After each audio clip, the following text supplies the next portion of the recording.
And I must say, I am amazed at the amount of talent that we see among these young professionals. They are doctors, but they play cello or piano or paint or busy publishing a book of poetry or whatever. And I think it's this dual stimulation that you actually need. For me, it's a lifeline. Hi, Emile. How are you? Hello, Petra. I'm well. How are you? I'm fine, thank you. It's so lovely to meet you here on Zoom. Absolutely. All the way from South Africa, there in Worcester. So tell me, you are a medical doctor and a gynecologist, specialized in gynecology, but you are also an artist. Yes, I lead a double life. Yeah.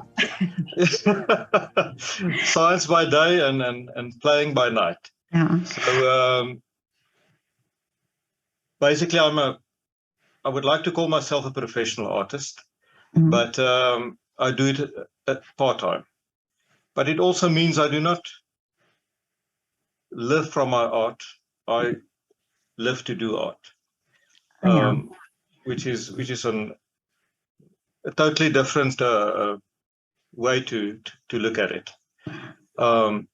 Unfortunately, I never had any formal training, but I think to some extent formal training can make you into a kind of a mold as well.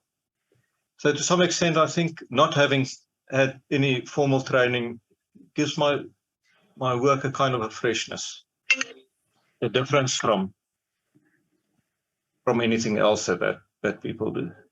You're not the first person to say that, because I've spoken to some artists who are self-taught, who just developed and learning by doing, and it's the same thing, and it's the same with me as well. As a photographer, I'm also self-taught, and I can also 100% agree with what you are saying there.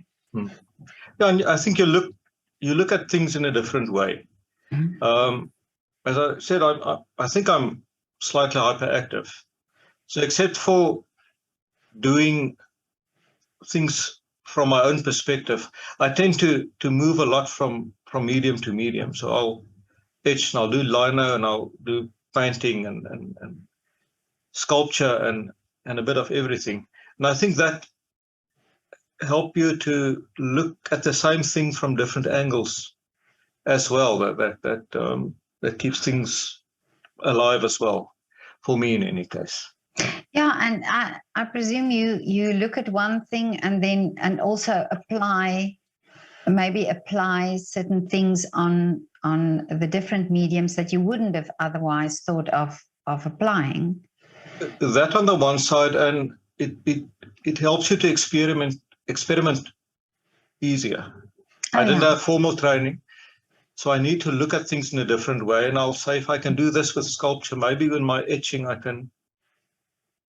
I should try the same implements or the same technique or whatever. So you do new things, or you do old things in new ways, if I can put it that way. Yeah. But now, when you were growing up, did you do art? I always liked sketching and stuff like that, but only after I really finished university did I really start with a professional. Do art more often, if I can put it that way, rather than professionally. And at this stage, I try to do something every day. And I think it's that repeating and the way of thinking that helps you to grow in art as well. You can't want to do art once a month and think you'll reach something by doing it that way. But I'm very interested in this, the fact that you studied in sciences because you're a doctor, and yet you have that side, that creative artistic side. And I've been talking to artists about the fact that children in school, that there's so much emphasis on maths and sciences, and yet there's not a lot of emphasis on art. But these subjects are so interlinked, and this is what you are now also talking about, you know, that you feel yourself, you think also, and it must have something to do also with the fact that you're basically in the sciences. So there must be that correlation. I think you've got a left brain and a right brain. One is more scientific, and the other half is more inclined to art or music or whatever. And if you stimulate one side, you need to have a release on the other side. Mm-hmm. I'm working a lot with especially the younger doctors. And I must say, I am amazed at the amount of talent that we see among these young professionals. They are doctors, but they play cello or piano or paint or busy publishing a book of poetry or whatever.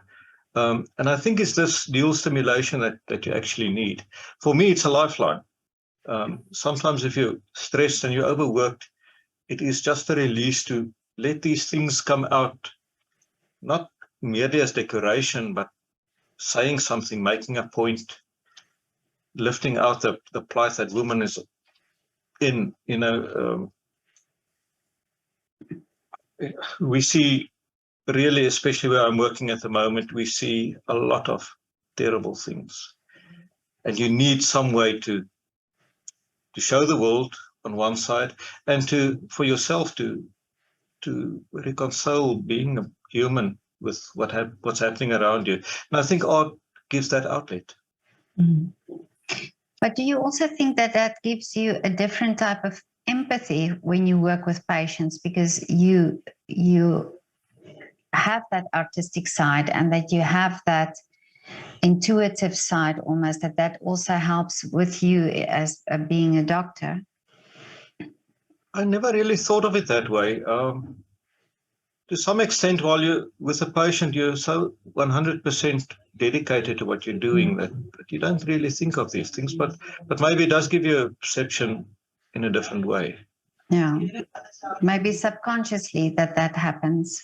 You know, I think it's more a subconscious process than anything else. Mm. But now, tell me about your art. What you say you work on different mediums. So what inspires you then to work on a specific medium? Well, basically, your whole circumstances you're working in.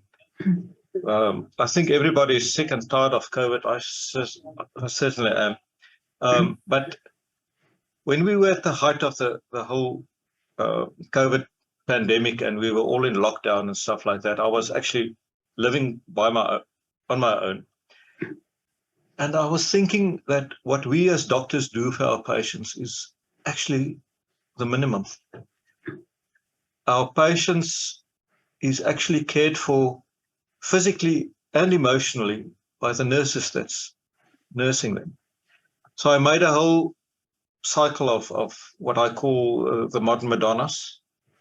And it is these nurses doing the nursing, doing the caring for the patient, the emotional part, because they're isolated. They don't have contact with anybody. They have only contact with this one nurse that's working with them all day. And even in ICU, you're aware of that. They see people dying around them. So for years, I've been following I love icons, the Orthodox kind of icons we see in the Roman Catholic churches. So I always made a kind of similar thing to that, working on, if I get an old door somewhere, I will do a Madonna's face on that, because that weathered wood gives you an authentic look to your new painting. And but I mean, this came out in pen and ink sketches with a bit of gold paint around it. That was my Modern Madonnas, and it was my way of responding to the whole COVID pandemic. Wow, that sounds amazing. So you drew the nurses then, if I understand right? I drew Madonnas. I drew female figures, with a ballpoint pen, but embellished them with gold so that you get that. Wearing the Madonna kind of kind of effect, and not just young girls as we usually see with the Madonnas, but older women as well. Because I think you say a Madonna regardless of your age. Yeah. So that you did also on wood, did you say? No, that was on paper. I I work in a lot of media. Okay. And sometimes at the same stage in different mediums. At the moment, I'm focusing a bit on etching, but I'm also busy with experimenting with the casting of sculptures. Oh, okay. Which is a totally different kind of thing. But once you start thinking on one line, my brain goes off in another tangent as well. But now, if we talk about these different mediums, what would inspire you? Do you think of the medium and then you think of what you want to do on it, or do you get the idea and think of which medium would be the right to show it? I think at the moment it's more you get an idea, and you think of how you would realize this in the best way. Whether with sculpture or with painting or with drawing or pen and ink or whatever. Yeah. And do you also experiment, for example, with when you work on wood, that you experiment with different, say, with paint or with ink or? Yeah, as I say, I like working on found objects, as the art people say. All right, so this is like an old stable door or old car door, for that matter, or old wood that's really weathered down, that you can. It's got a character of its own that you can bring out. But in those circumstances, again, I will see the wood, and that will lead me to a picture that I might see in it or not see in it. If you know what I mean. Yeah. The medium sometimes tell you what to do with it as well. Now, for example, if you was the theme, and what type of themes do you usually do? Where do you get your inspiration then from? I think if I need to say that I work with people all day. Yeah. So people, faces, figures is more prominent in my work than say landscapes. Okay. So I like that face-to-face kind of contact that you do get with in my work, that you will get when you view a picture of a portrait as well. And then do you also sell your work? Ooh, I love exhibiting. How is it? Love to exhibit, not just for showing people what you do, but also I see my art as a medium to meet people. Yeah. And it takes you places. So it will allow you to, in a new way, interact with people, because they'll come and talk to you about what you're doing or why you're not doing something or whatever. Yeah. And people who interact with you in this way is your more interesting persons. And of course, if you exhibit, you get a chance to go to a different part of the world or country and put up your work and there meet people that's running galleries and stuff like that. So more for just selling. Of course, it's wonderful to sell, because it's also a way of people to show that you're on the right way. If I've got a studio with 30 paintings standing in it, I want to stop painting, because why am I doing this? I haven't even got space to store the stuff. So to get things out of my life is nice, and to think that people are actually willing to pay for something that I painted is even better, because I will give something to anybody who just likes something, just because they like it. Yeah. It's not about selling. Fortunately, I've got a job. If I look at my friends that's full-time artists, it's a nightmare to live like that. Mm. You must have pot boilers that people buy easily, and it's not really what you want to do. Fortunately, I'm not in that situation. I can do wherever my next urge takes me, so that I can do that. Whatever I like.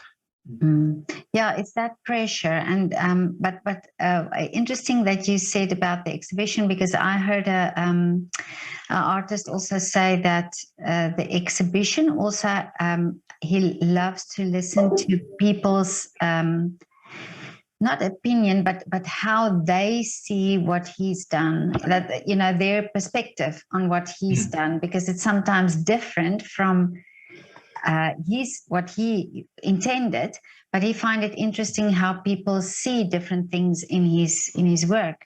And do you find that as well? That is very stimulating. I hate conceptual work.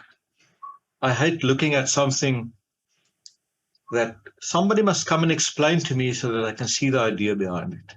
Oh yeah. People must see my work and they must interact to that spontaneously. If I go to a museum, I never take these earphones and stuff, what do you call it, the guides. I want to interact with every painting and get a reaction from that, and I must have an emotional response to that. I don't want it to be explained to me, and I want my paintings to do the same. Yeah. I do not even like to give a painting a name, because with a name you get associations already, and you're already telling somebody what to think.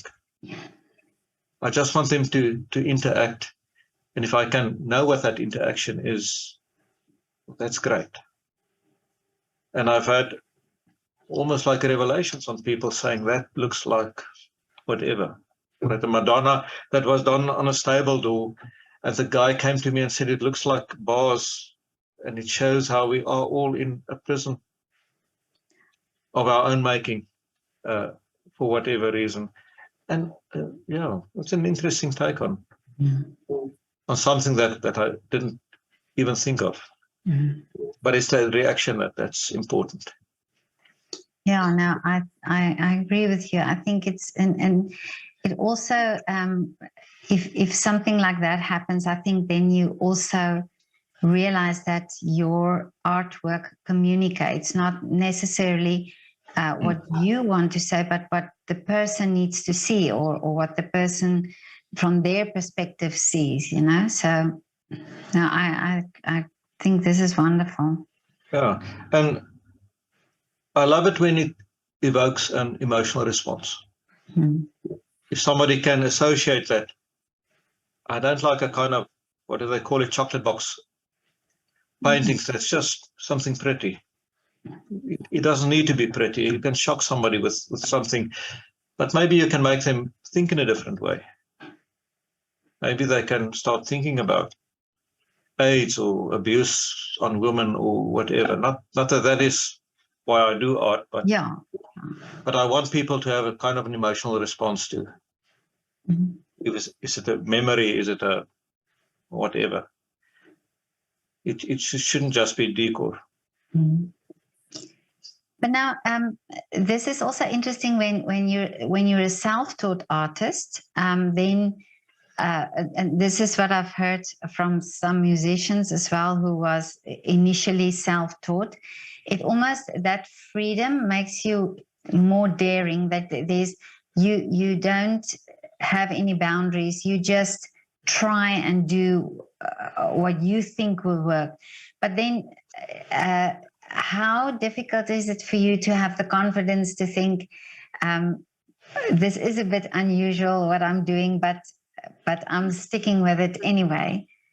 Do you have as I said, obviously you've got it, but I don't need to sell the stuff to live. So it's easier for me to do it, and if somebody likes it, take it and take it and go with it. So, but the other side of the coin is true as well, that you can only break the rules if you know the rules. Yeah. So, but these days with internet available, you can learn to do anything without getting out of your seat. There is a YouTube video on anything. Yeah. So if you really don't know and you really get stuck, but yeah, unfortunately, I'm restless and I'm not very patient. Oh. So before the video is finished, I'll be trying it. Join the club, yeah. But the things Yeah. that I've learned that sticks with me is things that I learned by experimenting with it. Mm. And as I say, you learn to do new mediums and Yeah. new ways to look at things. Yeah. But now you were talking about your students who are, or most of your students who are also creative. Do you encourage that from them as well? Yes, of course. There is such a lot going into making a rounded person. Mm. And I feel that if the student is not a full person, he can't evaluate the fullness of the patient that's in front of them. All right, because a lot of doctors just see the illness before them, but it's so much more than an illness. It's a whole person with a community that's actually sitting in front of you. You can never isolate the illness from the person, from the family they're living in, and the effect that illness has on everybody around them. And I think the broader you live, the more you can see the people around you as well. Does it make sense if I say it that way? Yeah. I haven't thought of that, but yeah, it's definitely. So I encourage them to do whatever they love to do with medicine. Medicine shouldn't be the only thing in their lives. I wanted to say something else now. And travel and read a lot. I think there's worlds locked up in books around us. So I encourage them to live as fully as possible.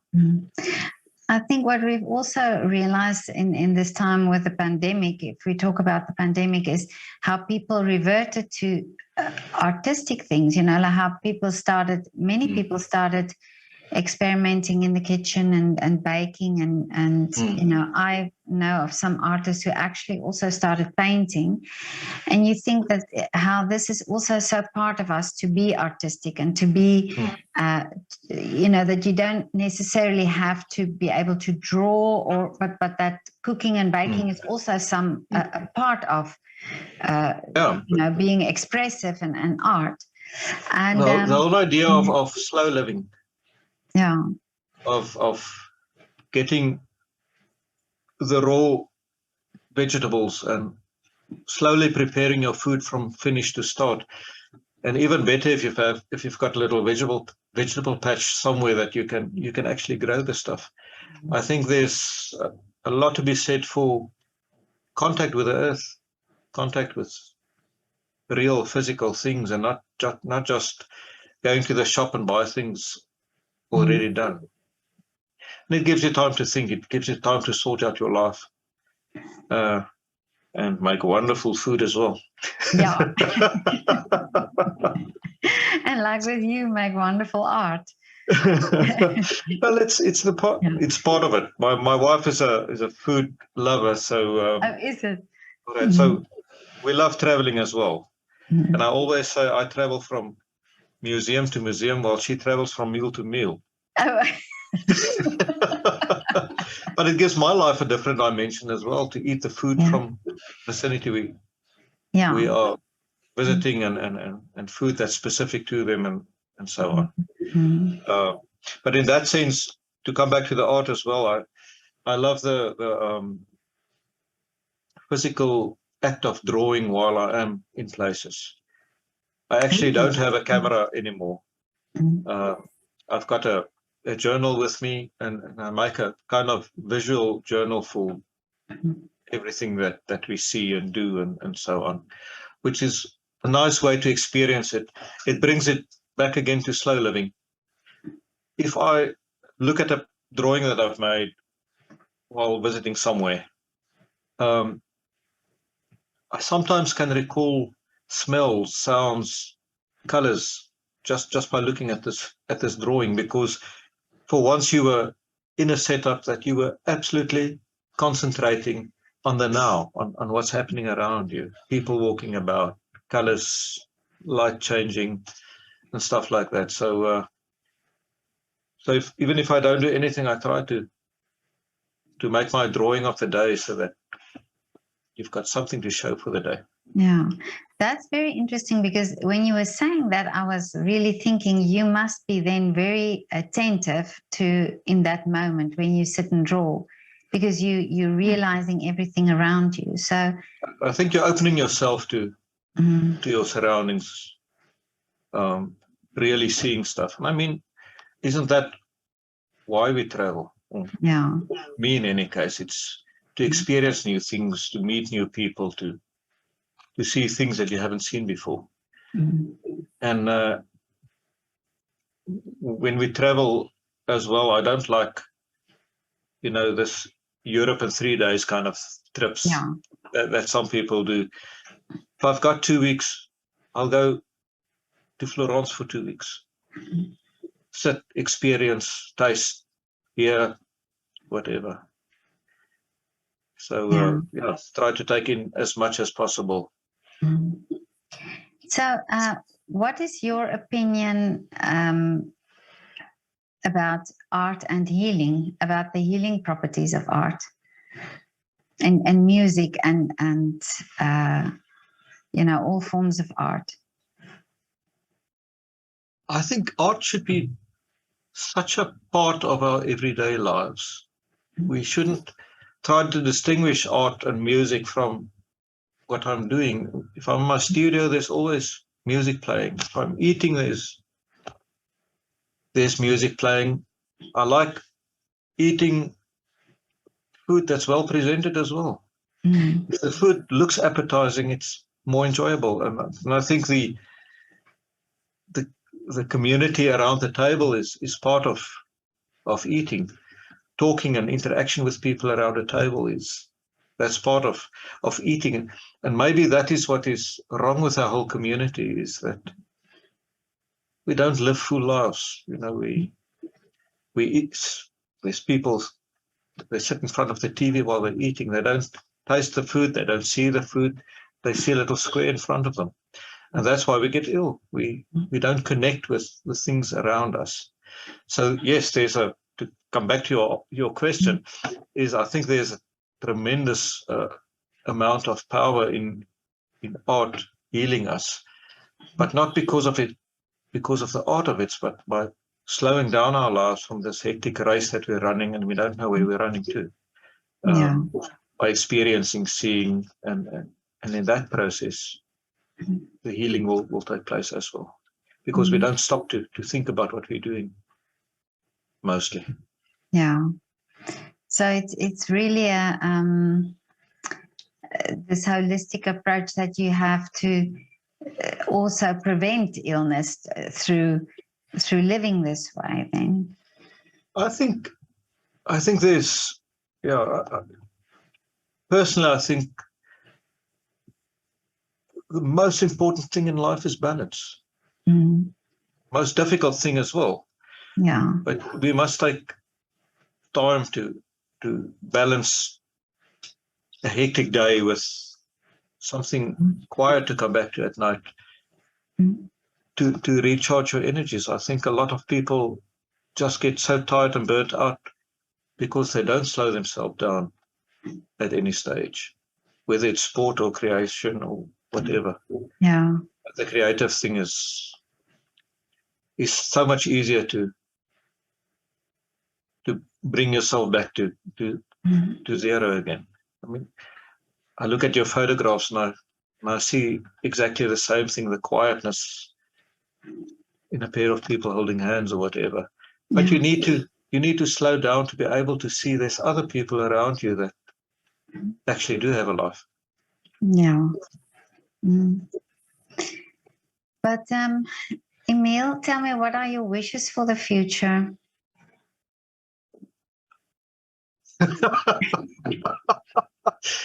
You don't ask easy questions.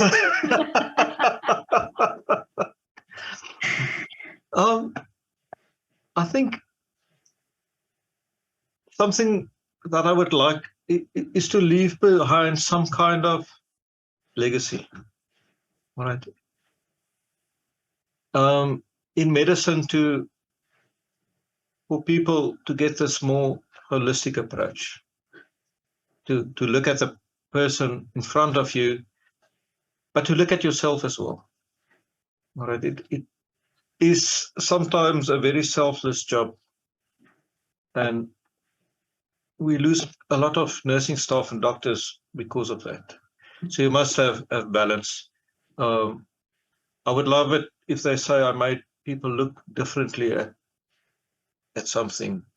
I would love it if my students would one day say that I influenced them to think of medicine in a certain positive way, hopefully.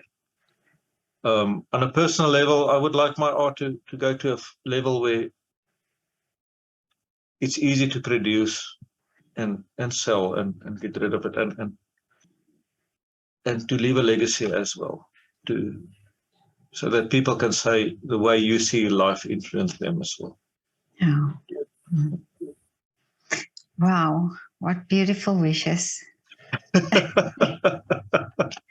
I am touched, really. Yeah, but it's you work with really you work with people and people's lives, and you have that privilege to be so there when somebody comes in this world. I mean, you are there when babies get born, and I think what a wonderful privilege a job like that is also.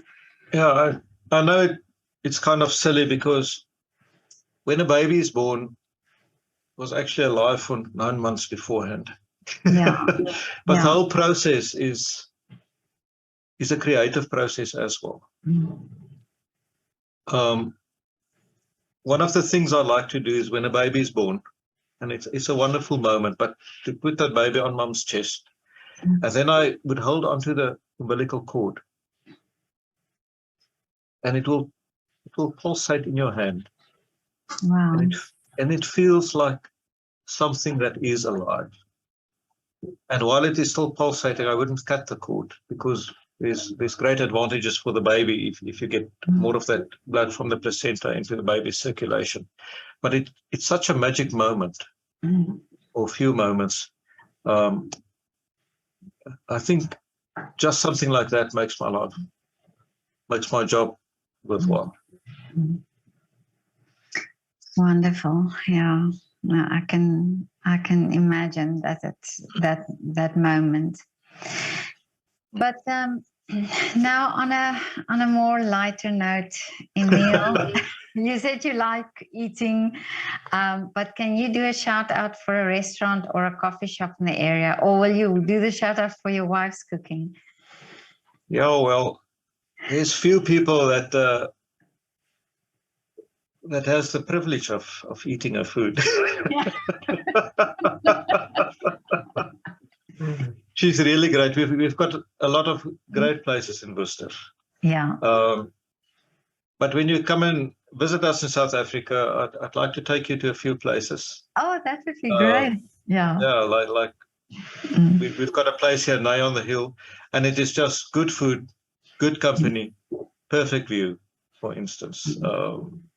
Washes is another wonderful place to eat in the vicinity.